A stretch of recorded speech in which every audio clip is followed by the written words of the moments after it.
Good evening, I'm Melisa Idris. And I'm Sharaad Kuttan. And this is Consider This. Tonight we are recalibrating Malaysia Baru. Joining us on the show, we have Datuk Zaid Ibrahim, former Minister in the Prime Minister's Department for Legal Affairs back in 2008. Welcome to the show, Zaid. Thank you. So, as I mentioned, we're taking stock of where we are as a country, the leadership of Pakatan Harapan. And I want to get a sense from you whether you think we are, as a country, moving forward, stagnating or sliding back. What do you think? Well, we are, I think, an underperformer, an underachiever. And starkly, I think, it's quite obvious. You just look around you, countries that are much poorer than us have gone miles ahead. And so we have to recognize the fact that we need a booster in the leadership of the country. And what we see today is, unfortunately, regrettably, not good enough. Not good enough. And even for Pakatan, as an avowed follower, a supporter of Pakatan, I think if they're not careful, it will be a one-term government. I want to ask you about, and maybe this is a more historical and broader question, is that countries in the region, have had their great moments. Burma was a sterling example within the region, the Philippines in the 50s and 60s, and now they've become the region's basket case, and they have been for decades now. The question of what will prevent a nation from sliding back? What actually goes into the mix, do you think, that allows a country to take stock and move forward, or just allow themselves to decline? I think it's leadership. I think only good leaders can move the country, can move the people and change people. Like I said, 80 years ago, China was in the midst of huge famine, civil war. Vietnam was bombed to bits by the Americans only 50 years ago. Today they have such a powerful economy. China is the second largest economy. It has to be leadership. It has to be. Singapore, I think, although people may not like me to praise Singapore, Singapore is just across the border. A country, a state, a nation state with nothing. It's a lot richer than us and has got high standards in most things. So what I'm saying is, let's recognize where we are and not be living in sort of a delusion that we can get there just by not working for it, by not changing things. Okay, coming back to leadership. So you said a little bit earlier that we need a bit of a booster in terms of leadership. What is your assessment of the Pakatan Harapan government's performance under the leadership with Mahathir at the helm? Well, I think they're trying their best, maybe, but I also get a sense that they don't know what they're doing. And that's understandable because Pakatan is a hodgepodge of groups that got together, had a 300-page manifesto that promised the world, and people were very upset with Najib. So they got where they are. But that's to win election. But to govern is a different ball game. And I think Pakatan can do with additional good people inside. And this is where I find it amazing that Anwar Ibrahim is left out of that administration, of that government, because I think he could make the Pakatan stronger, surely. I remember in the days when Dr. Mahathir had to compete with the likes of Tunku Razali and Musa Hitam, he found Anwar useful to him. Anwar was helping him around, mopping up the enemies, as it were, and getting him to where he could then focus on running the country then. And of course, Dr. Mahathir had no such competitor now. So he may not need anyone. But the country needs Anwar, and Pakatan needs Anwar. Because I think Pakatan without Anwar will be much weaker. And I wonder if we could sort of get more granular on this, because it's often, we characterize our leaders, right? So they all have good qualities and they all have their weaknesses. Mahathir has his broader visions, he's obstinate, if you like, he's willful, and he knows what he wants, and he goes and gets it, and he's unafraid. But he's also divisive, and he's a man not given to compromise. Whereas an Anwar is often seen as somebody that complements Mahathir in that his ability to forge consensus. He's the guy who goes and puts balm on the hurt or deals with, as it were, maybe the lack of discipline. I mean, he's the man who can help make the political vision work on the ground. That complementarity seems to be missing today. As you say, maybe an inclusion of Anwar, but could it be found in other members of the current cabinet to do what Mahathir cannot do or not willing to do? I know there are a lot of stories about somebody else can take over from Mahathir besides Anwar. I think that's a recipe for disaster as far as Pakatan is concerned. And that's what Anwar and Abbas are looking forward to, a breakup in Pakatan. So whether Mahathir-Anwar combination is 100% or 50% or 70%, we have no choice. We have to make it work. And I think the earlier we realize that, and I would like to see, since the Prime Minister said that this reshuffle of cabinet will be imminent, I just hope that Anwar will be invited in at the appropriate place. And Anwar too shouldn't say, I don't want to serve the cabinet, because it is not a personal thing. It's about the country.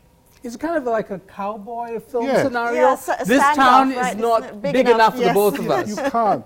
Anwar cannot say that. He has to say, I will serve this country.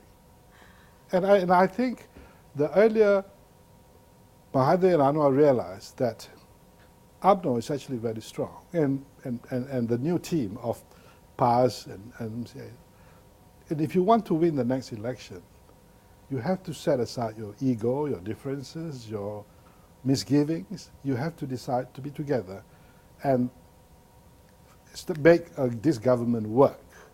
This is what I think must happen. Why do you think Anwar currently has remained outside of government? Why? I don't know. I don't want to speculate, but obviously some people don't like him. And I think, or distrust him, or whatever it is. But I hope we set aside that. See, this country is more important than that. And no one is bigger than this, So we should accept the reality that politics in this country has changed. People expect good things from their leaders. People expect smart things. People expect performance. And if you promise them, especially like we did in the manifesto, we did so many things, it's about time we deliver them. And if you can't, you need good leaders to explain why you can't. But at the moment, it's a kind of neither here nor there leadership, the way I look at it. And that is why by-election after by-election after by-election, you see the opposition getting stronger and stronger and stronger. And you cannot, after every defeat, say, oh, that's peculiar to that scenario. No. You must say, the storm is coming. That's what a responsible must say, and react to it. All right, let's come back and continue this conversation in just a couple of minutes. Don't go anywhere. Stay with us on Consider This.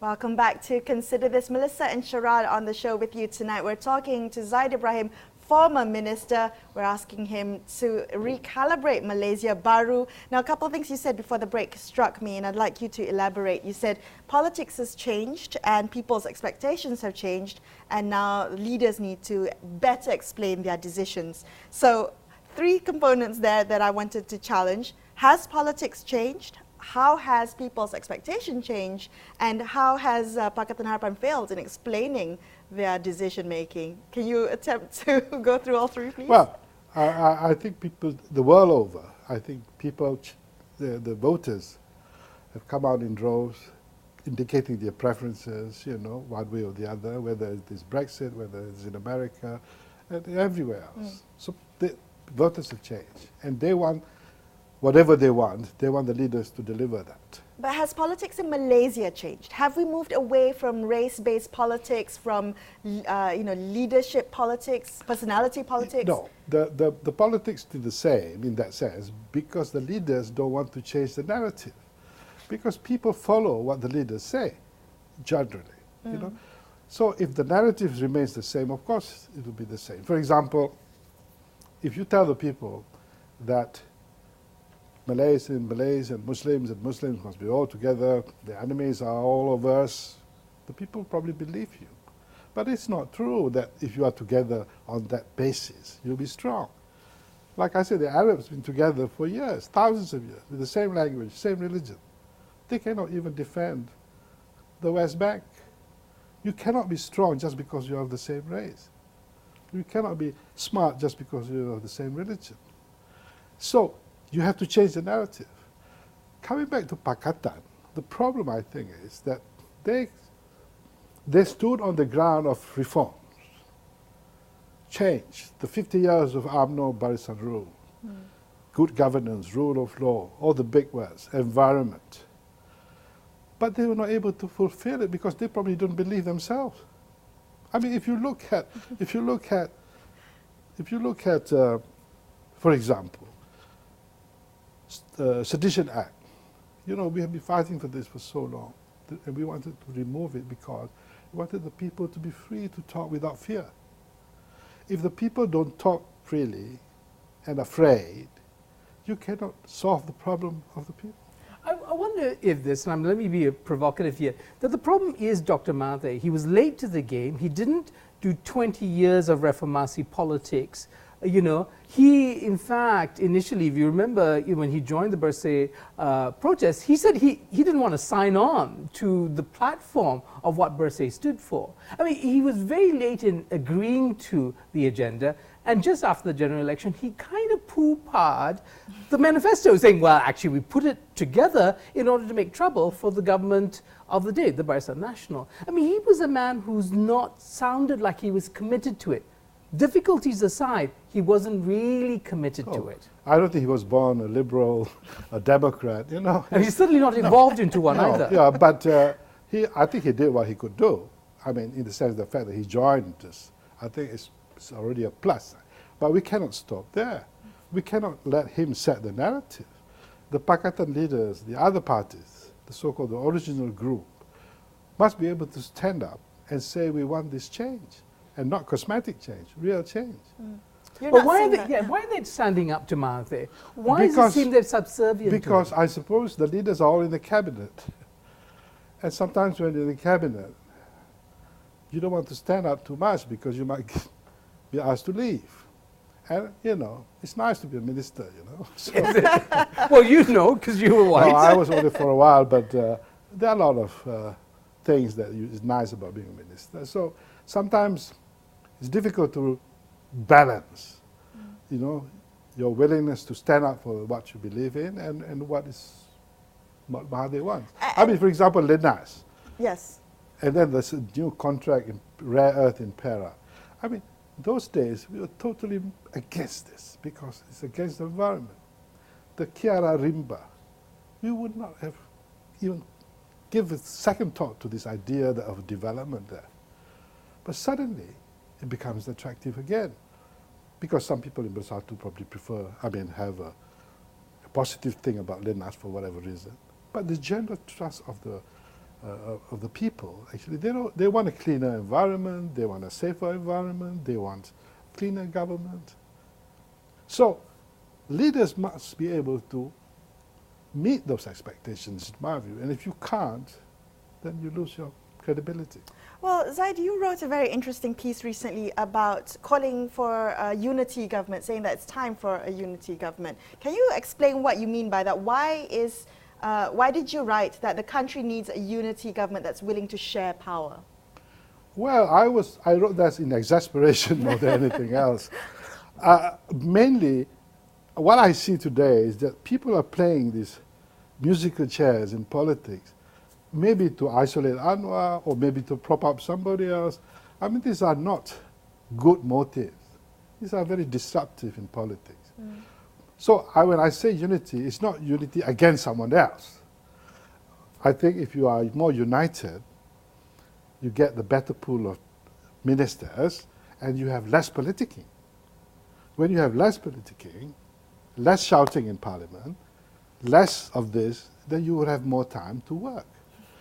Because we have miles and miles to go. We are far behind others. I want to ask you about that. It seems to me that part of the problem with say, comparing Malaysia to Singapore is that the complete dominance of a single party over Singapore's politics and the ability for the party to insulate itself from public pressures, one, and then therefore develop a technocratic elite to run the country. Now, Malaysia is much more democratic, and the cabinet reflects the composition of the coalition as much as it does competence, like much more about the composition of the coalition than it does about competence. How do we solve that problem? We're democratic, and I think we want to be democratic, but that leaves us with... Germany is the most powerful economy in Europe. And Germany has got so many parties. Germany has got, in Bavaria, there's one group that controls it, up the north, you can name it. And yet, they are able to get the best people because they are more mature in their politics, they are more knowledgeable, they form coalitions before the election, and then they decide to form the government together amongst those who agree on big principles.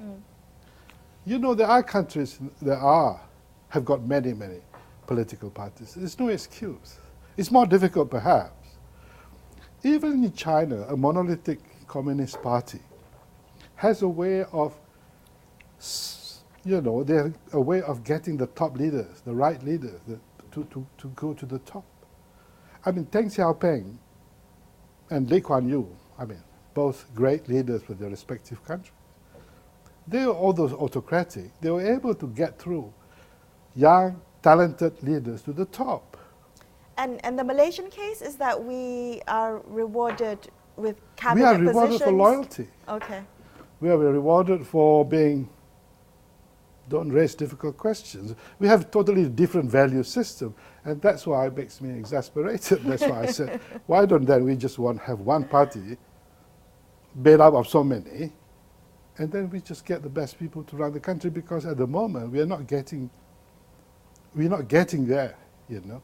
I mean, if you look at our shared prosperity vision, we're supposed to solve the problems of poverty. We're supposed to solve the problems of in 10 years. We couldn't solve it in 30 years. So when people talk about that, when ministers talk about that, it doesn't make sense, you know. When we talk about other things of reform, the other day, the Minister of Education, I think, gave a reply. Why is it that we cannot get UEC approved? You know, the certificate exam, common for Chinese independent school? And the reply came, oh, we have to have a task force. We spent probably a lot of money.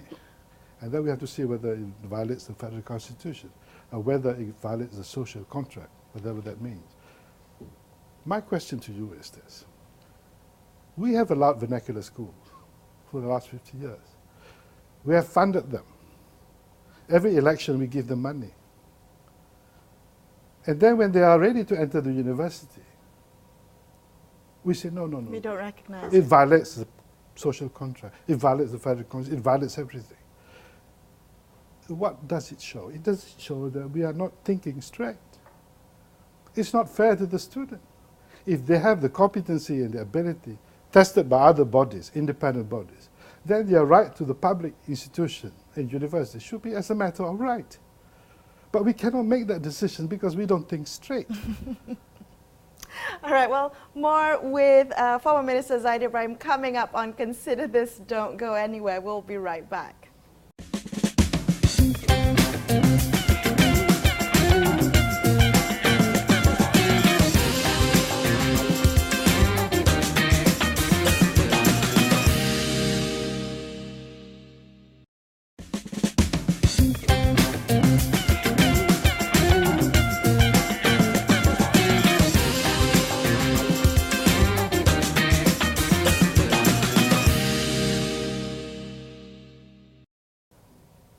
Thanks for staying with us on Consider This. I'm Melisa Idris, with me Sharaad Kuttan. We're talking to Zaid Ibrahim, former minister. Now, just before the break, you talked a little bit about the failure of us, our failure to think straight. Could you elaborate on what you mean by that? How did we get to this point? Yeah, well, before I want to interject, Yes. because I think what you touch on is so important. There is a kind of, and let's bring Singapore back into the picture, that they claim pragmatism as a central operating principle, right? The world changes, you have to change with it. Facts on the ground change, you identify it and you work with those facts. Pragmatism, as opposed to this kind of ideological but kind of not emotional, Pandering, to trolls, whatever it is, kind of strategy of making policy. No, I think the not thinking straight is because they are either they are cowards or they are not. They're not being pragmatic. Actually, there's some fear somewhere, based on some ideology or some ideas of the past. I'll give you an example of the Chin Peng ashes. For example, you see, when Chin Peng wanted to come back, we said no. There was an agreement, signed between Chin Peng and our government that he could come back. He couldn't come back because he didn't have an IC. We violated our own agreement. We violated our own agreement. He had no IC because when you're a communist in the jungle, you had no IC. We don't have an IC even in the estates today. So for us to expect him to have an IC, but he was able to produce kins, relatives, people in Setiawan or whatever. He said no. So when you violate your own agreement, you are being dishonorable. And then suddenly, many years later, the relative said, I want to bring back the ashes because he wanted to come back. He wanted to die in his motherland. Okay, we may not think that he's a good guy. He's probably very brutal, very cruel. But that's the past. We cannot get away from the past. It cannot be our feelings against communism because we were very forgiving to Rashid Maidin and the other Malay communists of those times. We are very nice to Zepeng now. He's a communist. We've forgiven the Japanese, we've forgiven the British. If you talk about brutalities of Chin Peng, the Japanese killed more people, were more brutal. But because the Japanese are rich, and because we need the samurai bond, we are very nice. We don't feel angry with the Japanese. I mean, let's think straight. Chin Peng is a Malaysian. And he's dead. He cannot do much more damage. Your argument of using this case, this is an example of not thinking straight, is an example of what, pandering to popular opinion? We must move on from the past. Okay. We cannot go on saying the Chinese are like this because in those days they came here, they were not originally from here. People talk about the past. Right. We have to move out of We're it. kind of stuck in And that's when you have to think straight. We cannot make this country strong if we keep stuck in the history, stuck in the false narrative of the past. And this is why I feel the leader's responsibility to open up the people. I want to ask you, you use that expression, and this was with regard to the PH government, they don't see the storm coming. Do you think Malaysians as a whole don't see the storm coming? There are so many reasons to be fearful of the world changing very rapidly. Of course. And we're already seeing the downside. Malaysians are working illegally in Australia, they're working illegally in South Korea. They are becoming what they used to despise. I am sure one day, if we don't change, we'll be working in Bangladesh. Because the rate of the growth in Bangladesh economy now is much, much faster than us. So we're going to reverse this in no time. So what I'm trying to say is that whilst we have it, we have to hold this country dear, and we must do whatever is necessary to keep our people prosperous and happy and together. And we must discard all those thinking of the past. When you say we, you are referring to the people of Malaysia No, or the no. government I'm of talking about the leaders. the leaders the of government. Malaysia? Okay, The government. to yes. really have their priorities right Yes, when it yes, comes because- to this. Because you look at the Chinese, for example, before this transformation by the right, they had wrong leaders. They were poor.